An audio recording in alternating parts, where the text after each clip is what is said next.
하나님 말씀은 요한복음 19장 28절부터 37절까지 말씀입니다.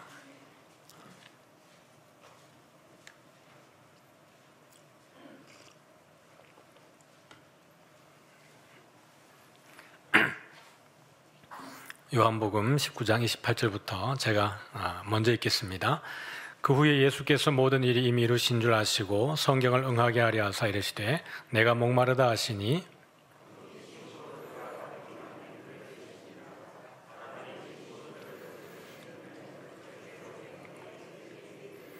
예수께서 신포도주를 받으신 후에 이르시되 다 이루었다 하시고 머리를 숙이니 영혼이 떠나가시니라.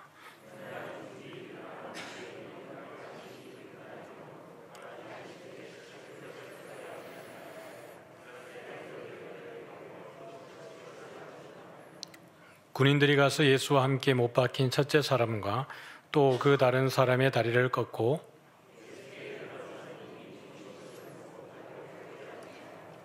그중 한 군인이 창으로 옆구리를 찌르니 곧 피와 물이 나오더라.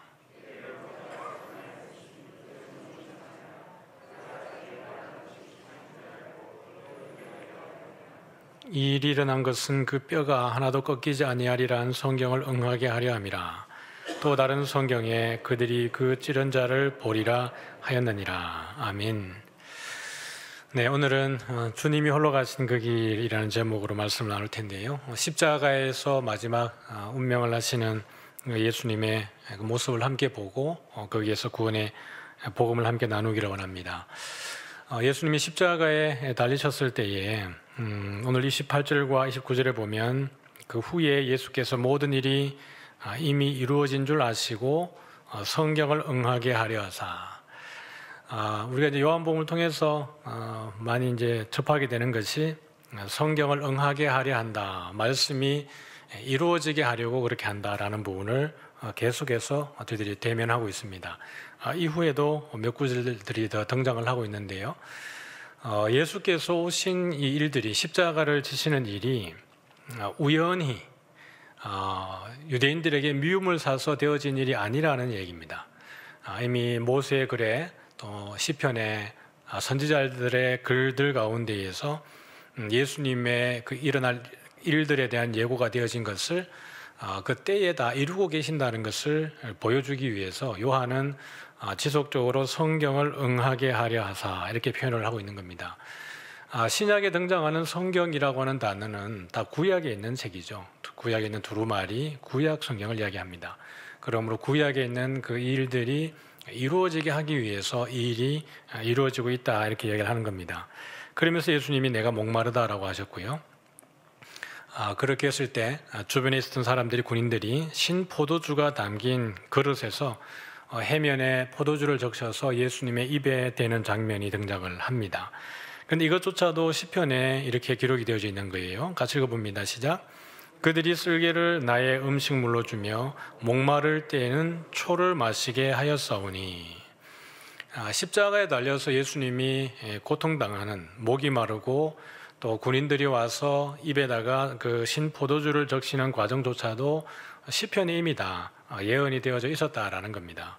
그래서 이 보면 초라고 하는 초를 마시게 하였다 그럴 때 이 초라고 하는 것이 신포도주와 동일한 단어가 기록이 되어져 있습니다. 물론 이제 70인역이죠. 초라고 하는 것은 시편은 히브리어로 기록이 되어져 있으니까요. 히브리어를 헬라어로 70인역으로 번역한 70인역과 신약에 나와 있는 이 헬라어가 동일한 단어입니다. 그러므로 예수님께서 목마를 때에 그들이 초를 마시게 했다라고 하는 것도 성경에 이미 이루어진 내용, 성경에 기록된 내용들이 이루어지게 하기 위해서 이 우연 같아 보이는 일들, 그들의 병사들의 행동 하나까지도 그들은 우연히 그냥 그런 일들을 했을지 모르죠. 예수님을 조금 어떻게 보면 고통 가운데 있으니까 고통을 좀 더 면하게 하려고 할 목적이었는지, 좀 더 오래 생명을 유지케 하기 위한 목적이었는지 모르지만 그럼에도 불구하고 이 모든 것조차도 성경에 기록된 내용들을 이루게 하기 위해서 있다라는 겁니다.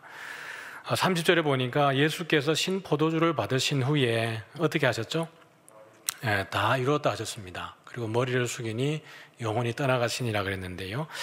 여기서 한번 그 가상 7원을 십자가에서 예수님이 하셨던 7마디를 한번 쭉 보고 가죠. 보통 이제 고난 주간 때 우리가 한번 묵상하게 되는데요. 한번 우리 보면 아버지 저들을 사하여 주옵소서 자기들이 하는 것을 알지 못함이니이다라고 합니다. 자기를 찌르는 원수들에게조차도 예수님은 그들의 죄를 사해달라고 하는 거죠. 스데반이 예수님의 이 마지막 말씀을 그대로 인용을 하고 있습니다. 그에게 돌을 던지는 사람들에게 아버지 저들의 죄를 용서해달라고 이야기를 하고 있는 거죠. 두 번째는 같이 읽어볼까요? 시작. 내가 진실로 네게 이르노니 오늘 내가 나와 함께 낙원에 있으리라. 퀴즈. 우리는 죽으면 바로 천국 갈까요? 아니면 죽었다가 잠시 중간 상태에 어디 자고 있다가 예수님 다시 오시면 그때에 다시 일어나서 천국 가는 걸까요? 네, 뭐 이거 풀면 시간 올라가니까 답을 알려드리면 바로 천국 갑니다. 알겠죠? 그러니까 죽으면 하나님께서 자기의 일을 쉬심과 같이 우리도 주와 함께 영원히 안식한다라고 히브리서에 기록이 되어 있습니다. 이와 관련된 내용은 나중에 기회가 되어지면 좀 다루도록 하죠. 그래서 우리가 죽으면 바로 예수님과 함께 영원히 왕노릇하고 안식을 누립니다. 세 번째는 여자여 보소서 아들이니이다 보라 내 어머니라 이렇게 얘기를 하는 겁니다. 예수님도 마지막까지 부모님을 지키는 걸 보고 있죠. 사랑하시는 제자에게 내 어머니라 이렇게 얘기합니다. 그 사랑하시는 제자는 요한인데요. 오늘 이 요한복음의 저자입니다. 요한이 그때부터 예수님의 어머니 마리아를 집에 모셨습니다. 그리고 예루살렘이 멸망했을 때 그 마리아를 데리고 에베소까지 가서 끝까지 예수님의 어머니를 복양하는 것을 보게 되어지는 거죠. 그리고 다른 부분은 이제 엘리 엘리 라마 사박다니라고 했고요. 오늘 이 빨간 두 부분도 이제 오늘 등장을 하죠. 같이 읽어볼까요? 시작. 내가 목마르다. 또 다 이루었다. 예수님께서는 참 사람으로 오셨습니다. 사람이 아닌 그냥 사람의 모양을 취해가지고 온 그런 분이 아니고요. 완전한 사람이고 완전한 하나님이셨습니다. 그래서 이 목마르다라고 하는 부분도 우리가 자연적으로 겪는 그런 현상들을 예수님도 그대로 겪으시는 거예요. 이미 많은 그 매질도 당하고 조롱도 당하고 신문당하는 과정 속에 어려움을 겪으셨기 때문에 예수님이 십자가에 달렸을 때 체력은 거의 고갈이 나 있었고 좌우편에 달린 강도들보다 일찍 저절로 목숨을 거두셨습니다. 그만큼 예수님이 많이 힘든 상황 속에 놓여 있었던 것을 보여주고요. 그 다음에 이제 군인이 와서 창으로 옆구리를 찔렀을 때에 그게 물과 피가 나왔다라고 하는 것도 완전한 사람이었음에 대한 또 하나의 증거이기도 한 거죠. 그리고 일곱 번째 보니까 같이 읽어볼까요? 시작. 아버지 내 영혼을 아버지 손에 부탁하나이다. 이 부분에 제가 파란색으로 조금 더 별도로 표시했는데 뒤에 가서 바로 보여드리도록 하죠. 그래서 예수님이 신포도주를 받으신 이후에 다 이루었다라고 하셨는데요. 테텔레스타이라고 하는 그런 표현입니다. 이 다 이뤘다라고 하는 것은 예수님이 이 땅에 오셔서 사람의 몸을 입고 이 땅에 오셔서 사역을 마치고 십자가를 지시기까지 그 일들의 범주를 사실은 더 넘어서는 거죠. 하나님의 그 놀라우신 경륜, 이게 구속하기 위해서 인간의 모든 죄를 구속하고 하나님과 우리 사이에 그 막힌 담을 헐기 위해서 계획하셨던 그 모든 계획하심이 다 이루어졌다라는 부분을 설명하고 있는 겁니다. 그래서 여기 보면 그 괄호 안에 보면 제가 이제 시제라는 게 분해를 해놓은 것이 동사 직설법 완료 수동태라고 되어 있죠. 완료 수동태입니다. 다 이루었다. 예수님이 제자들에게 요한복음 16장에도 가보면 너희가 세상에서 환난을 당하나 담대하라. 내가 세상을 어떻게 했죠? 이기었노라라고 얘기합니다. 거기에도 완료해요. 예수님이 십자가에 지지 않았지만 그 과정 속에 이미 제자들에게 말씀하실 때 완료를 썼습니다. 내가 세상을 이기었기 때문에 너희가 세상에서 환난을 당하지만 담대하라고 말씀하셨는데요. 예수님은 완료를 썼지만 사실은 미래 완료적인 성격이 더 강합니다. 이미 내가 이긴 싸움을 싸우고 있다 이 얘기예요. 여기에서 다 이뤘다고 완료형을 말씀하는 것도 내가 여기까지 구원을 완성하고 이제 뒤에는 내가 모르겠다 이것이 아니고 이 십자가의 구속의 경륜이 십자가의 구원이 이후에 지금 우리에게도 그대로 영향력을 미치는 영원한 구원을 이루었다라고 하는 것까지 포함을 해서 다 이루었다가 포함이 되어지는 겁니다. 그러므로 십자가를 통해서 우리에게 주어지는 구속이라고 하는 것은 영원한 줄 믿습니다. 그래서 우리가 예수님을 그리스도로 고백하는 것이 효력이 있고 능력이 있는 겁니다. 십자가를 지는 그 순간에까지만 다 해서 내가 다 이뤘다라고 말하면 그 이후에 일어나는 일들에 대해서 내가 모르겠다가 아니고요. 그것을 유효하게 하고 효력 있게 하기 위해서 보혜사 성령을 보내셔서 여전히 우리 안에서 예수가 우리의 주 되심과 예수가 우리의 구원자 되심을 우리가 고백해 하는 것입니다. 그러고 나서 이제 머리를 숙이니라고 되어 있는데, 이 숙이다라는 단어를 보면 절하다, 놓다, 두다 이런 의미가 있는데, 이 동일한 단어가 쓰여진 부분이 있습니다. 마태복음에 보니까 한 서기관이 예수님께 이렇게 물었어요. 선생님 어디를 가시든지 내가 선생님을 따라가겠습니다라고 이야기를 했습니다. 그때 예수님이 이렇게 이야기를 한 거죠. 20절 같이 읽어볼까요? 시작. 예수께서 이르시되 여우도 굴이 있고 공중에 새도 거처가 있으되 인자는 머리 둘 곳이 없도다 하시더라. 여기 머리를 숙이니라고 하는 단어와 머리 두다라고 하는 단어가 사실은 같은 단어입니다. 여기 이제 앞에 나온 머리를 숙이다라고 하는 것은 분사형이라서 단어가 달라 보이는 거고요. 원래 기본형은 클리노라고 하는 두다라고 하는 동일한 단어인 거죠. 그러니까 예수님이 여우도 굴이 있고 공중에 새도 거처가 있는데 인자는 머리 둘 곳이 없다라고 하는 것은 이 땅에 내가 거할 곳이 없다라는 이야기입니다. 예수님이 고향에서도 외면당하시고 예수님이 가는 곳마다 바리새인들이, 서기관들이, 또 대제사장의 종들이 예수님을 죽이기 위해서 늘 혈안이 돼서 쫓아다녔기 때문에, 그리고 예수님은 이 땅에 머물기 위해서 오신 것이 아니라 우리를 구속하기 위해서 오신 것이기 때문에 예수님은 이 땅에 머리 둘 곳이 없다라는 이야기입니다. 그런데 이제 다 이루었다라고 말씀하시고 머리를 내려놓는 거예요. 그 말은 내 이제 다 모든 것을 마치고 내가 있어야 될 곳으로 간다라는 이야기를 하는 거예요. 거기가 어디입니까? 아버지의 보좌로 이제 승천하시는 겁니다. 그러고 난 이후에 영혼이 떠나가시니라라고 이야기했는데, 아까 우리가 누가복음 23장에서 보았던 그 구절이 여기 한 번 더 언급되어질 필요가 있어서 제가 언급을 합니다. 같이 한번 읽어볼까요? 시작. 아버지 내 영혼을 아버지 손에 부탁하나이다. 그러니까 예수님이 다 이뤘다 그러고 머리를 숙이고 나서 영혼이 떠나가시니라 그랬는데요. 이것을 이 영혼이라고 하는 이 단어를 목적격으로 보느냐 주격으로 보느냐에 따라서 해석이 달라집니다. 목적격과 주격이 그 헬라어의 모양이 똑같습니다. 목적격과 주격이요. 그래서 이것을 목적격으로 해석한 것이 누가복음 23장에 있는 아버지 내 영혼을 아버지 손에 부탁하나이다 라고 하는 것이 목적격으로 해석했을 때 내 영혼을 부탁하나이다가 되는 거예요. 그러니까 요한복음에서도 이것을 목적격으로 해석을 하게 되면 내 영혼을이라고 한 다음에 여러분 떠나가시니라의 제가 파란 글자로 분해해 놓은 거 보면 동사 직설법 부정과거 능동태 3인칭 단수, 3인칭 단수니까 그가 이렇게 되는 겁니다. 그가 영혼을 맡기셨다, 부탁하셨다, 넘겨주셨다 이런 의미가 되는 겁니다. 누구에게요? 아버지에게. 그러니까 이 세상에 있는 모든 것을 다 이루시고 이제 머리를 내려놓으시고 다 끝났다는 얘기입니다. 내가 갈 곳을 가신다라고 하고 난 이후에 그 영혼을 누구에게 맡기는 거예요? 아버지에게 맡긴다라는 거예요. 그 표현은 누가복음에 있는 표현과 아주 동일합니다. 그래서 이것은 영혼이 떠나가시니라도 되는 거지만 내 영혼을 아버지에게 이제는 맡깁니다. 그러니까 아버지에게로 간다라는 의미를 그렇게 표현을 하고 있는 겁니다. 다시 말하면 여기서 다 이뤘다 그러고 머리를 숙이고 영혼이 떠나가시니라라고 하는 것은 주께서 이 땅에 오셔서 감당하셔야 되는 구속의 모든 일들을 다 이제는 이루시고 누구에게 간다는 이야기예요? 아버지께로 간다라는 표현입니다. 그러므로 이 독자들은 이 내용들을 이미 다 알고 있었겠죠.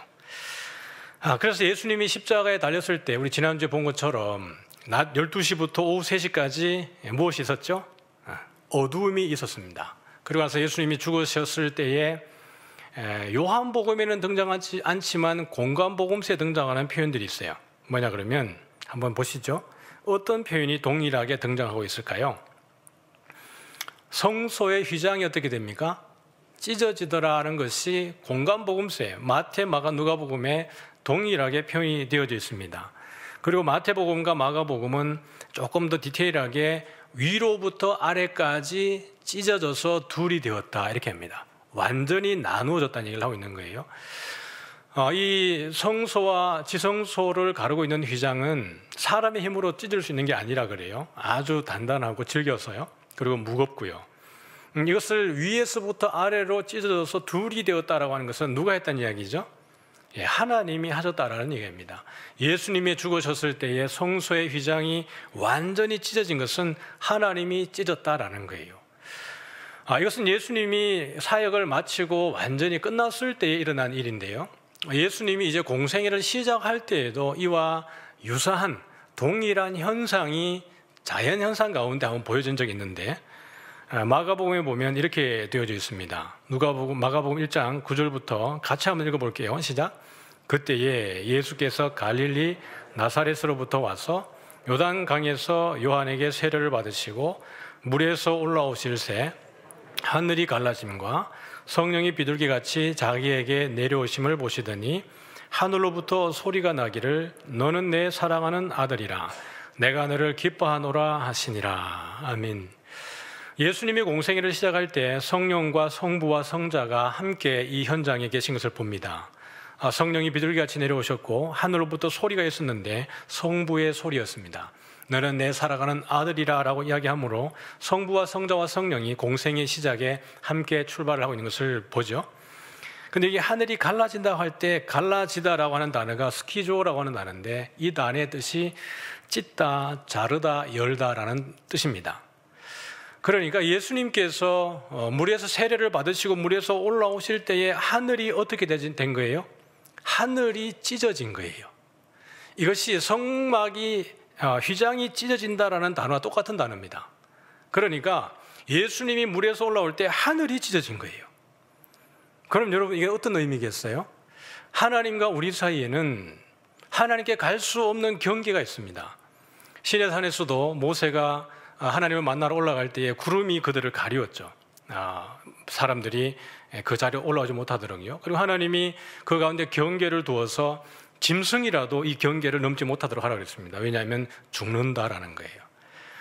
그래서 성소와 지성소의 휘장도 우리가 아무나 들어갈 수 없고 대제사장만 1년에 한 번 들어갈 수 있도록 허락이 되어져 있습니다. 그런데 예수께서 오셨을 때 세례를 받으시고 공생애를 딱 시작할 때에 하늘이 찢어지는 거예요. 그러면 이건 뭘 보여주는 거예요? 하나님과 우리 사이에 소통할 수 있는 길이 열어졌다는 이야기입니다. 그 벽이, 그 허물이, 장벽이 허물어지고 이제는 길이 열려졌다라는 이야기예요. 그러므로 예수님께서 오신 성육신의 사건은 하나님과 우리 사이에 길을 여는 사건이었습니다. 이것은 이미 이사야 64장에 예고되어져 있었는데요. 같이 한번 읽어보죠. 원하건대 주는 하늘을 가르고 강림하시고 주 앞에서 산들이 진동하기를 불이 섭을 사르며 불이 물을 끓임 같게 하사 주의 원수들이 주의 이름을 알게 하시며 이방 나라들로 주 앞에서 떨게 하옵소서. 여기에 가르고 할 때 이 단어는 히브리어죠. 카라라고 하는 단어입니다. 카라. 근데 이 카라라고 하는 단어도 찢다, 쪼개다, 나누다라는 단어입니다. 그러니까 여기도 보면 원하건대 주는 하늘을 찢으시고 강림하사라는 거예요. 그 말은 우리를 위한 구원의 길이 열어짐을 이야기하는 겁니다. 그리고 마가는 이사야의 예언을 그대로 가지고 와서 예수께서 세례 받으시고 물에서 올라오실 때에 하늘이 그 이사야의 예언대로 찢어졌다라고 이야기를 하는 겁니다. 예수님의 죽으셨을 때 휘장이 위에서부터 아래로 찢어짐으로 인해서 드디어 성소와 지성소의 구분이 완전히 나누어지게 된 건데요. 그 나누어짐의 의미는 무엇입니까? 지성소로 들어갈 수 있게 되었다라고 하는 것은 우리의 신분의 변화가 일어났다는 이야기를 하고 있는 겁니다. 아무나 지성소에 들어갈 수 없잖아요. 대제사장만 지성소에 들어갈 수 있게 되어진 거예요. 그러므로 예수님이 십자가에 죽으셨을 때에 휘장이 찢어짐으로 인해서 이미 하늘이 찢어진 것이 그 구속의 완성을 예고한 것이라 그러면 예수님은 그것을 완전히 이루어 놓으셨다는 것을 보여주고 있습니다. 이 그림은 우리가 많이 보았습니다. 그러죠? 유대인의 세계관입니다. 어떤 세계관을 가지고 있냐 그러면 여기는 하나님이 거하시는 공간입니다. 그리고 여기는 사람들이 거하는 공간이죠. 이 중간에 여러분 구름이 있고 또 구름이 있습니다. 여기는 궁창이라고 하는 것이 있어서 하나님과 우리 사이에는 갈 수 없는 경계가 많이 있습니다. 그리고 그들 가운데 이 한 창구가 있는데 이게 뭐냐 그러면 하나님께로 나아갈 수 있는 길이 문이 하나 있다라고 이야기했는데 이것은 닫혀진 문입니다. 이미 아담과 하와의 죄로 인해서 그 교제의 끈이 단절된 거예요. 그런데 예수님께서 물에서 올라오실 때에 하늘이 찢어졌다라고 하는 것은 이 길이 이제 열려졌음을 보여주는 거예요. 그 성육신은 우리 예수님이 오신 것은 하나님과 우리 사이에 만날 수 있는 통로 역할을 하기 위해서 예수님이 오신 겁니다. 그래서 내가 곧 길이요 진리요 생명이니, 내가 길이라는 겁니다. 누구에게로 가는 길이에요? 아버지께로 가는 길입니다. 그래서 하늘을 완전히 찢어 놓으신 것이죠. 같이 한번 읽어봅니다. 시작. 이에 두려워하여 이르되 두렵도다 이곳이요 이것은 다름 아닌 하나님의 집이요 이는 하늘의 문이로다 하고, 야곱이 형을 피해서 하란으로 도망갈 때 그 노정에서 꿈을 꾼 거죠. 꿈을 꾸었는데 그 꿈에 사닥다리가 하늘에 닿았고 천사들이 오르락 내리락 하는 것을 보았습니다. 이 사닥다리는 도대체 누구일까요? 우리 주님인 거죠. 하나님과 우리 사이를 연결하고 거기에 천사들이 오르락 내리락 하는 걸 봅니다. 예수님이 나다나엘을 만났을 때 나다나엘에게도 이야기한 것이 인자 위에 천사들이 오르락 내리락 하는 것을 너희가 보리라라고 이야기를 했습니다. 다시 말하면 예수님이 야곱이 보았던 여기가 하나님의 집이고 하늘의 문이다라고 이야기했는데 그 문을 연결하는 게 누구예요? 예수 그리스도입니다. 사닥다리를 통해서 천사들이 오르락 내리락 하면서 하나님과 그들 사이에 연결해주는 그 문을 연결하는 게 누구예요? 예수 그리스도라는 이야기를 하고 있는 것이죠. 같이 한번 읽어봅니다. 시작. 그들이 섬기는 것은 하늘에 있는 것의 모형과 그림자라. 모세가 장막을 지으려 할 때에 지시하심을 얻음과 같으니 이르시되 삶과 모든 것을 산에서 내게 보이던 본을 따라 지어라 하셨느니라. 그러나 이제 그는 더 아름다운 직분을 얻으셨으니 그는 더 좋은 약속으로 세우신 더 좋은 언약의 중보자시라. 그들이 지금 섬기고 있는 것은 어디에 있는 것의 모형과 그림자라는 거예요? 하늘에 있는 것의 모형과 그림자라는 거예요. 모세가 시내산에서 그 모든 설계도를 다 받아가지고 내려와서 성막을 딱 지었습니다. 성막을 지었는데 어디에 있는 모형을 보여준 거예요? 하늘에 있는 것의 모형을 다 보여주고 만들려고 한 거예요. 그러니까 성막이든지 솔로몬 성전이든지 수르바벨 성전이든지 헤롯 성전이든지 전부 다 뭐예요? 모형과 그림자예요. 말씀이 육신이 되어서 우리 가운데 거하심에 그럴 때 그 거하다라는 단어가 장막을 치다라는 단어라고 말씀을 드린 적이 있습니다. 기억이 나시죠? 그 장막은 어떤 거예요? 구약에 있는 성막을 이야기하는 겁니다. 그런데 예수님이 오셔서 그들 가운데에 성막, 장막을 딱 쳐준 겁니다. 이 장막은 어떤 장막이냐 그러면요, 요한이 하늘에서 새 예루살렘이 딱 내려올 때, 계시록 이야기입니다. 새 예루살렘이 내려왔을 때 거기에 가서 성소를 찾아요. 왜 성소를 찾냐 그러면 거기에 성소는 지성소를 이야기하는 겁니다. 지성소에 누가 계시니까요? 하나님이 계시니까요. 요한이 하나님 만나겠다고 지성소를 찾아보는데 지성소가 새 예루살렘에는 없습니다. 왜냐고 봤더니 하나님과 어린 양이 성소이었기 때문이었습니다. 우리 다시 오시는 예수님 오시는 그 나라, 새하늘과 새 땅에서는 그런 공간적인 개념의 성소가 없고요, 늘 하나님이 그 가운데 태양보다 더 밝은 빛으로 그들과 함께 있을 것입니다. 우리와 함께 있을 것입니다. 할렐루야. 그러므로 거기는 성소가 없는 거예요. 누가 성소라고요? 하나님 자체가 성소이시고 예수님 자체가 성소예요. 그러면 여러분 보십시다. 다시 돌아올게요. 말씀이 육신이 되어서 우리 가운데에 장막을 치신 거예요. 그러면 장막을 치신 분이 누구예요? 예수님입니다. 어린 양입니다. 그러면 오신 예수님은 장막의 성막의 실체가 되시는 분이 오셔서 우리 가운데 장막을 쳐주는 거예요. 그런데 대제사장들과 종교 지도자들은 뭘 붙들고 있는 거예요? 그림자 붙들고 있는 거예요. 그림자 붙들고 이 헤롯 성전이 우리가 섬기는 진짜라고 믿고 있고 그 실체, 이 장막을 짓도록 설계도를 주신 분이 오셨는데 설계도의 본체가 오셔서 내가 그라고 말하고 있고 이것을 너희들이 헐어버리라 그러면 내가 사흘 안에 짓겠다라고 말씀을 하심에도 불구하고 실체를 바라보지 않고 그림자를 바라보고 이게 진짜라고 여기에 목숨 걸고 있는 거예요. 그리고는 실체인 예수님을 십자가에 못 박으라고 없이 하라고 이야기를 하고 있는 겁니다. 그들이 지금 보고 있는 것은 하늘에 있는 것의 모형과 그림자에 지나지 않습니다. 그 예수님께서 오셔서 이제는 모형 다 집어치우고 그림자 다 집어치우고 내가 왔으니 나를 따르라는 거예요. 내게 와야 너희들이 아버지를 만날 수 있다라고 이야기함에도 불구하고 그들이 믿지 않습니다. 예수님은 더 아름다운 직분을 얻으셨고 더 좋은 약속을 세우신 더 좋은 언약의 중보자라는 거예요.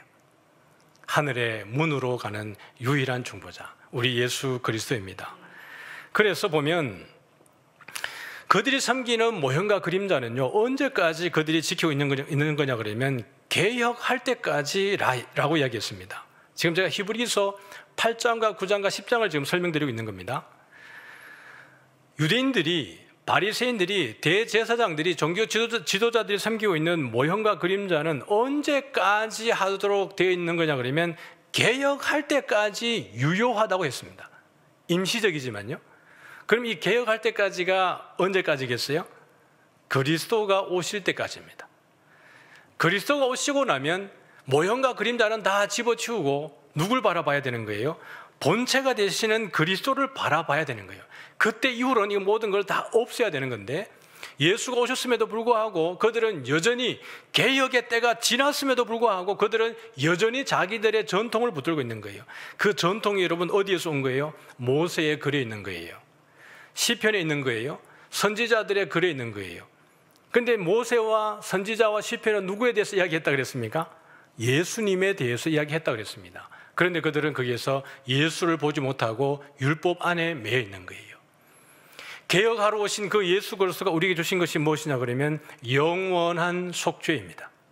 영원한 속죄예요. 한 번에 자기의 제사로 인해서 한 번에 자기를 내어주심으로 인해서 우리에게 이 속죄가 영원하도록 우리에게 은혜를 주신 겁니다. 그래서 다 이루었다라고 하는 것이 완료로 쓰신 이유가 거기에 있습니다. 다 이루었다. 이것은 미래 완료적인 거예요. 우리 주님 다시 오시는 그날까지 우리가 예수를 그리스도로 고백하는 자, 예수를 나의 주님으로 고백하는 모든 사람에게 영원한 속죄가 이루어진 줄 믿으시길 바랍니다. 그래서 십자가는 여전히 우리에게 능력입니다. 십자가는 우리에게 여전히 그 은혜가 유효한 거예요. 때로는 우리가 죄를 지을 수도 있고 잘못할 수도 있고 실수할 수도 있습니다. 그럼에도 불구하고 우리가 참회의 시간을 통해서 여러분이 회개하는 그 시간들을 통해서 우리가 거룩해지고 순결해지고 그 말씀 안에 한 걸음씩 한 걸음씩 나아가게 되어지는 겁니다. 우리가 왜 그렇게 하냐 그러면 우리에게 주어진 속죄가 여전히 효력을 가지고 있기 때문에 그렇습니다. 성령 하나님이 우리 안에 내주하셔서 우리가 지금 죄를 깨닫게 하고 회개할 마음을 주시는 거예요. 아버지의 마음에 귀를 기울이게 하고 순종할 마음을 주시기 때문에 우리는 기본적으로 죄를 짓고 나서 자유할 그리스도인들이 없는 겁니다. 죄를 짓고 나면 주께서 우리 마음속에 회개할 마음을 계속 주시기 때문에 그래요. 그것 자체가 우리가 여전히 십자가의 영향력 아래, 십자가의 능력 아래에 있다라고 하는 또 다른 증거이기도 합니다. 여러분 죄 짓고 나면 잘못하고 나면 마음이 아프죠. 그것은 인류 보편적 가치 안에서 양심을 가진 모든 사람들에게 일어나는 현상이기도 하지만 우리는 그 이전에 더불어서 그리스도로 인하여서 성령 하나님의 은혜에 의해서 더욱더 그 마음이 예민해지게 되어져 있습니다. 그래서 회개할 때 우리는 누구에게로 돌아가는 거예요? 그냥 양심의 반성에서 끝나는 것이 아니라 십자가 앞으로 돌아가는 겁니다. 그리스도에게로 나아가는 것이 이 영원한 속죄의 은혜 안에 있는 저와 여러분이 가지는 놀라운 특권이죠. 그래서 예수님은 이 영원한 속죄를 인하여서 이 창조에 속하지 아니한 더 크고 온전한 장막으로 우리를 인도할 겁니다. 더 크고 온전한 장막이 어디예요? 바로 그리스도입니다. 바로 하나님이에요. 주의 나라가 더 크고 온전한 장막입니다. 이 창조에 속한 건 뭐예요? 성막이었고 잠시 있다 없어지는 헤롯의 그 성전이었고 땅에 있는 것들이었어요. 그러나 예수님이 이 땅에 오신 것은 하늘을 가르시고 하늘을 찢으시고 이 땅에 오신 이유는 이 땅에 있는 그 모든 그림자와 모형을 없이 하고 이제는 실체 되신 그분에게로 우리를 인도하기 위해서 오신 것이고요. 그래서 십자가의 그 모든 일들을 통해서 성소의 휘장까지 찢어 놓으신 것이었습니다. 같이 한번 읽어보겠습니다. 시작. 그러므로 형제들아, 우리가 예수의 피를 힘입어 성소에 들어갈 담력을 얻었나니 그 길은 우리를 위하여 휘장 가운데로 열어놓으신 새로운 살 길이요 휘장은 곧 그의 육체니라. 모세가 성막을 다 이렇게 만들고 난 이후에요, 출애굽기입니다. 출애굽기 40장 딱 가면 성막을 잘 만들었어요. 그러니까 성막을 만드는 것은 여러분 천지창조의 모습과 서로 비교해서 우리가 볼 수 있습니다. 천지창조의 과정과 성막의 과정을 모세는 의도적으로 잘 서로 이렇게 조화를 이루어 놓고 있습니다. 그래서 첫째 날부터 여섯째 날까지 사람을 만들고 일곱째 날에 안식하신 것처럼 성막을 만들어가는 과정에도 그 패턴을 그대로 따라가고 있어요. 그 성막을 다 만들어 놓고 난 이후에 그 가운데 하나님의 영광이 성막 가운데에 가득 임재합니다. 여러분, 성막과 회막은 똑같은 곳인데요, 그 역할에 따라서, 기능에 따라서 조금 다르게 불려지긴 해요. 근데 여러분, 모세가 성막을 정말 멋지게 만들었는데 출애굽기의 마지막은 뭘로 끝났냐 그러면 하나님의 여호와의 영광이 성막에 충만했는데 모세가 성막에 들어가지 못하더라는 걸로 끝나요. 다시 말하면 못 떨어지게 만들었는데 못 들어가요. 그게 끝입니다. 근데 레위기는, 출애굽기 다음에 레위기는 뭘로 시작하냐 그러면 여호와께서 회막에서 모세를 부르시니로 시작합니다. 성막으로 끝났는데 레위기는 회막으로 시작을 해요. 무슨 말이에요? 성막은 거룩한 장소라고 말해주고 하나님의 임재를 나타낼 때 더 특별하게 쓰여지는 하나의 표현이기도 합니다. 그러나 회막은 뭐죠?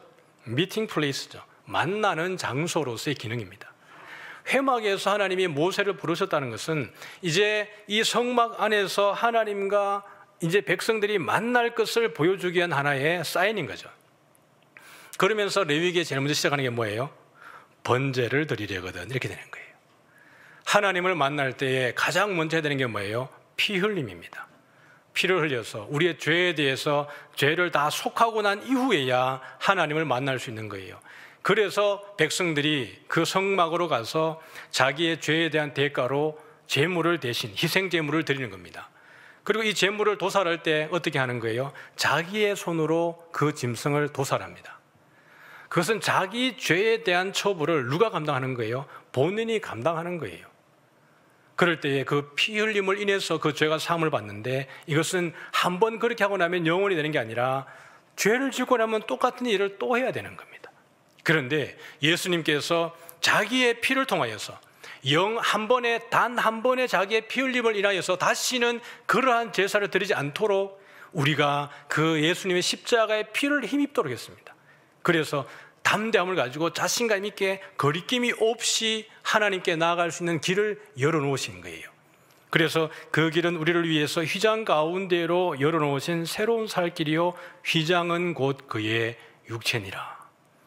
그러니까 예수님이 죽으셨을 때 휘장이 위에서부터 아래로 찢어졌다 그랬으니까 이건 곧 뭘 얘기하는 거예요? 예수님의 몸이 찢어졌다라는 이야기입니다. 우리를 구속하기 위해서 그렇게 예수님의 죽으심에 대한 묘사를 그렇게 하고 있는 겁니다. 이건 이제 성막인데 보면 화살표를 따라가 보면 이 그림 자체가 모양 자체가 성막이죠. 성막이고 이 성막 밖에 있는 쪽이 바깥 마당입니다. 여기에서 사람 백성들이 와서 자기의 제물을 죽이고 도살하고 번제를 드립니다. 그러면 제사장이 그 피를 가지고 들어가서 피를 묻히고 속죄를 이제 대신 하나님께 간구하는 겁니다. 그런데 이 안에 보면 여기는 지성소가 되고요, 이쪽은 성소가 되어집니다. 지성소와 성소 사이에 커튼이 하나 중간에 이렇게 파란색으로 이렇게 있는데 이것이 휘장이죠. 예수님이 죽으심으로 인해서 이 휘장이 찢어진 겁니다. 지금까지는 성소와 지성소가 철저하게 구분이 되어져 있어서 제사장이 아무리 거룩하다 할지라도 제사장이 임의로 지성소로 들어가는 순간, 이 휘장을 여는 순간 죽습니다. 그런데 예수께서 당신의 죽음을 통해서 이 휘장을 찢어버렸습니다. 그래서 이 휘장이 열어짐으로 인해서 성소에서 지성소로 들어가는 은혜가 우리에게 주어진 거예요.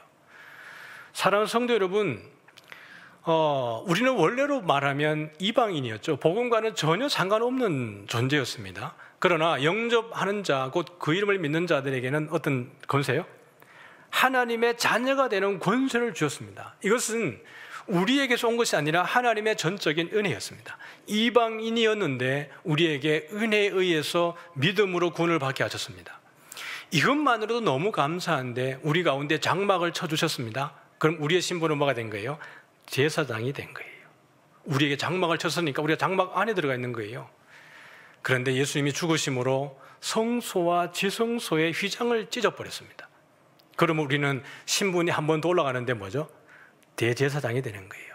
그러므로 우리는 왕 같은 제사장이 되는 겁니다. 그리고 그리스도와 더불어서 1000년 동안 뭐 하는 거죠? 왕노릇 하는 겁니다. 우리가 그렇게 존귀하게 되어지는 것이 우리 어떤 공로나 열심이 아니고 예수님의 십자가의 죽으심과 성소와 지성소의 휘장을 찢으심과 하나님께로 나아가는 길을 열어주심으로 인해서 우리의 신분이 왕 같은 제사장이 되어지는 거고, 왕처럼 존귀하게 그리스도와 더불어 1000년 동안 영원히 왕노릇한 은혜가 이 죽음 가운데에 있는 것입니다. 그래서 이 하늘이 이제 성소의 휘장이 찢어졌다는 것은 하늘이 찢어진 것에 대한 성취입니다. 아까는 이제 예수님이 무리에서 올라오실 때는 어떻게 합니까? 위에서 찢어졌죠. 이제는 예수님이 죽으심으로 인해서 우리 편에서 하나님께로 나아갈 수 있는 길이 열어진 거예요.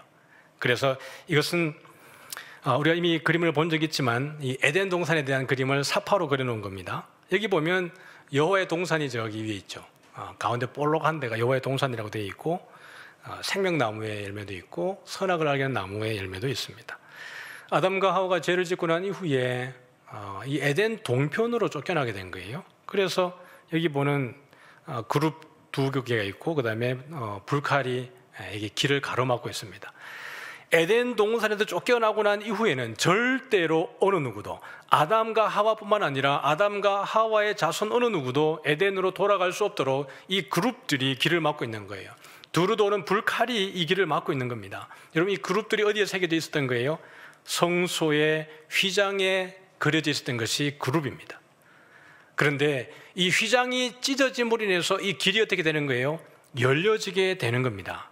그리고 다시 우리가 에덴으로 돌아갈 수 있는 은혜가 우리에게 주어진 거예요. 그래서 우리는 주님 다시 오실 때에 에덴으로 돌아가는 그 복을 누리게 되어질 겁니다. 그런데 돌아가게 되면 여기 이제 다시 돌아가는 에덴에는 어떤 게 없을까요? 선악과는 없겠죠. 다시는 우리가 죄를 지을 수 있는 가능성조차도 완전히 배제되어 버린, 거기에서는 참된 기쁨과 참된 안식과 그 눈물도 슬픔도 비교도 질투도 어떤 그 자존감의 상처도 전혀 없는, 우리가 상상할 수 없는, 지금 우리가 어떠한 상상력을 발휘해가지고 최고의 것을 말한다 할지라도 그 이상의 행복한 일들, 그 행복한 낙원이 우리를 기다리고 있을 겁니다. 그러므로 우리는 이 험한 세상을 견디고 인내해야 될 당연한 이유가 있습니다. 왜냐하면 이 길을 지나고 나면 우리가 상상할 수 없는요, 여러분, 번데기가 나비 되는 것을 여러분 그 생각이나 했겠습니까? 하나님의 섭리 가운데에서 그 시간을 지나고 보니까 자기가 어느 날 날고 있어요. 근데 번데기가 나는 조금 있다가 날 거야 라고 생각하고 사고하고 그렇게 했겠습니까? 하나님 은혜 가운데에서 그렇게 되어지는 거예요. 우리가 그런 겁니다. 주님 다시 오시고 나면 천국이 되면 우린 이런 날이 되겠지, 이런 나라가 오겠지. 상상 초월인 거죠. 우리의 사고의 범주가 전혀 다다를 수 없는 그런 하나님의 나라가 올 줄 믿습니다. 그것을 위해서 주께서 십자가에서 완성하신 구원의 경륜, 휘장이 찢어짐으로 그것이 성취가 되어진 겁니다. 말씀을 한번 읽어보죠. 시작. 이날은 준비리라. 유대인들은 그 안식일이 큰 날이므로 그 안식일에 시체를 십자가에 두지 아니하려 하여 빌라도에게 그들의 다리를 꺾어 시체를 치워달라 하니, 예수와 함께 못 박힌 첫째 사람과 또 그 다른 사람의 다리를 꺾고 예수께 이르러서는 이미 죽으신 것을 보고 다리를 꺾지 아니하고 그중 한 군인이 창으로 옆구리를 찌르니 곧 피와 물이 나오더라. 안식이 준비일이니까 아마 안식일에 준비를 하는 금요일이 되었을 겁니다. 그들이 해가 지는 저녁이 되면 안식일이 시작이 되니까요. 유대인의 율법상 결례상 시체를 밤에 둘 수는 없습니다. 근데 그 날이 그 다음에 안식일이 시작되니까요, 더더욱이나 이 사람들의 마음이 급했습니다. 십자가에 매달았는데 아직 죽지 않은 것을 보고 빌라도에게 이야기해서 군인들 좀 보내가지고 저 사람들 다리를 좀 꺾어주십시오라고 요청을 한 거예요. 그럼 왜 그러냐 그러면 십자가에 이렇게 달렸을 때 발판도 있고 그게 다 못을 박아 두었기 때문에 어쨌든 아프지만 고통 가운데 있지만 살기 위해서 힘을 주고 있는 거예요, 다리에. 그러니까 생존을 하고 있는 겁니다. 두 편 강도는 아마 그렇게 생존했던 것 같습니다. 그러니까 다리에 뼈를 부러뜨려 버리면 지탱할 수 있는 그것이 없어지기 때문에 축 처지게 되면 이 횡격막의 압박으로 인해서 질식사에서 죽는 거예요. 그러니까 빨리 죽어야 유대인들 입장에서는 해가 지기 전에 시체를 내리는 겁니다. 그렇게 해서 로마 병사들이 다리를 꺾어서 강도들은 죽게 했는데요, 예수님은 이미 가보니까 어떻게 돼 있어요? 이미 죽었습니다. 그만큼 예수님이 많은 고초를 당하셨다는 이야기입니다. 예수님이 완전한 사람이었던 것을 보여주는 것이고요, 죄에 대한 무서운 것을 우리에게 보여주는 겁니다. 죄에 대한 형벌이 이토록 잔인하고 무섭다는 것을 보여주는 거예요. 이 형벌을 누가 당하는 거예요? 우리가 당해야 되는 겁니다. 내가 당했더라 그러면 십자가에서 견딜 수 없을 만큼 그렇게 아프고 잔인하게 죽었어야 되는 나의 처지를 예수께서 십자가에서 대신 그걸 지고 돌아가시는 겁니다. 군인들이 와서 뼈를 꺾을 필요도 없을 만큼 빨리 돌아가신 거예요. 그만큼 죄에 대한 책임이, 죄에 대한 형벌이 심각하다는 것을 이렇게 보여주는 거죠. 우리 주님이 우리의 죄를 다 짊어지시고 우리의 약한 것을 다 짊어지시고 십자가에서 그렇게 돌아가신 겁니다. 35절입니다. 시작. 이를 본 자가 증언하였으니 그 증언이 참이라. 그가 자기와 말하는 것이 참인 줄 알고 너희로 믿게 하려 함이니라. 이 일이 일어난 것은 그 뼈가 하나도 꺾이지 아니하리란 성경을 응하게 하려 함이라. 또 다른 성경에 그들이 그 찌른 자를 보리라 하였느니라. 여러분 보십시오. 마지막까지 그리스도의 죽음은 성경을 응하게 하려 함이라고 이야기하고 있습니다. 어쩌다가 재수 없이 붙들려서 죽는 죽음이 아닙니다. 예수께서 오셔가지고 선지자 노릇하다가 그냥 잘못 걸려가지고 예수님이 죽는구나, 이게 아니라 그 모든 과정 하나하나가 성경의 기록들이 응답되어지고 이루어지는 것이라는 거예요. 그러므로 그리스도의 오심은 철저하게 우리 삼위 하나님의 계획 가운데 이루어진 것이고, 그러하기 때문에 그리스도의 구원과 구속은 여전히 우리 가운데의 능력인 줄 믿습니다. 십자가는 그렇게 해서 여전히 우리 가운데에 효력을 가지고 있는 거예요. 같이 한번 읽어보죠. 시작. 내가 다윗의 집과 예루살렘 주민에게 은총과 간구하는 심령을 부어주리니 그들이 그 찌른 바 그를 바라보고 그를 위하여 애통하기를 독자를 위하여 애통하듯 하며 그를 위하여 통곡하기를 장자를 위하여 통곡하듯 하리로다. 예수님의 십자가의 고통을 목격했던 그 제자들, 또 갈릴리에서부터 따라왔던 여러 여인들과 제자들이 예수님의 마지막 죽음의 현장 가운데 있었습니다. 이들의 마음이 얼마나 아팠을까요? 꼭 여인들이 우는 것이, 제자들의 통곡하는 것이 어떻게 합니까? 독자를 잃어버리는 것처럼, 장자를 잃어버리는 것처럼, 가문의 대가 끊어지는 것처럼 그 아프게 우는 모습이 오늘 스가랴에서 예언되어져 있고 우리 예수님의 죽으심 가운데에서 성취되고 있는 겁니다. 계시록에서는 이렇게 합니다. 시작. 볼지어다 그가 구름을 타고 오시리라. 각 사람의 눈이 그를 보겠고 그를 찌른 자들도 볼 것이요 땅에 있는 모든 족속이 그로 말미암아 애곡하리니 그러하리라. 아멘. 예수님은 이 길을 홀로 걸어가셨습니다. 제자들에게 너희가 내가 마시는 잔을 마실 수 있겠느냐 그랬을 때 예, 마실 수 있습니다 이렇게 얘기했습니다. 그러나 주께서는 너희가 이 잔을 마실 수 없다 이렇게 얘기를 하는 거예요. 왜냐하면 예수님이 마시는 잔은 구속의 잔입니다. 영원한 생명을 위해서 돌아가시는 구원자로서의 죽으심입니다. 우리는 그 길을 따라 걷고 싶어도 그럴 수 없죠. 그러나 주님이 부활하시고 난 이후에 제자들에게 나타나셔서 증인으로 부르셨습니다. 너희는 이 모든 일들의 증인이라. 땅끝까지 이르러서 내 증인이다라고 말씀을 하시는 거예요. 그것은 하나님의 나라를 향한 증인으로 부르신 겁니다. 예수님을 찔렀던 자들, 그들도 반드시 마지막 날에는 우리 주님의 오심을 두 눈을 뜨고 목격을 해야 될 겁니다. 이 시대를 살아가고 증인의 삶을 살아갈 때에 여전히 세상은 2000년 전에 그리스도를 찌르는 것처럼 어쩌면 우리를 찌르고 있을지도 모르겠습니다.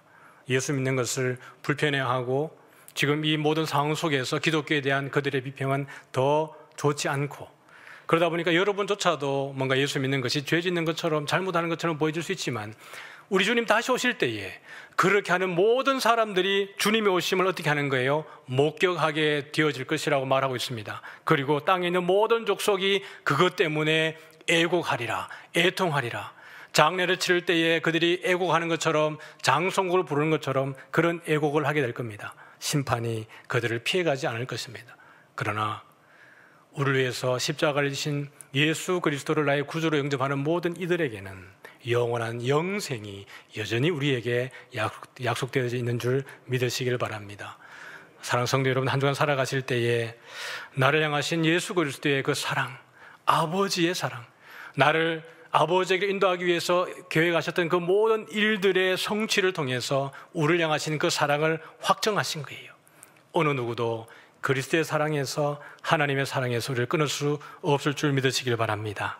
한 주 동안 우리를 증인으로 부르신 이 삶을 함께 걸어가는 저와 여러분 되어지기를 주님 이름으로 축복합니다.